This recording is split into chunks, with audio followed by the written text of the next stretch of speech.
యాకోబు పత్రిక 4వ అధ్యాయము 8, 9, 10 వచనాలు చదువుకుందాం. దేవుని యొద్దకు రండి, అప్పుడు ఆయన మీ యొద్దకు వచ్చును. పాపులారా, మీ చేతులను శుభ్రం చేసుకునండి. మీ మనస్కులారా, మీ హృదయములను పరిశుద్ధపరచుకునుడి. వ్యాధుల పడుడి, దుఃఖపడుడి, ఏడువుడి.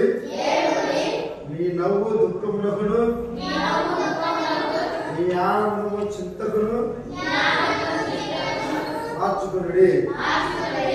ప్రభు దృష్టికి మిమ్మల్ని మీరు తగ్గించుకునుడి. అప్పుడు ఆయన మిమ్మల్ని హెచ్చించును.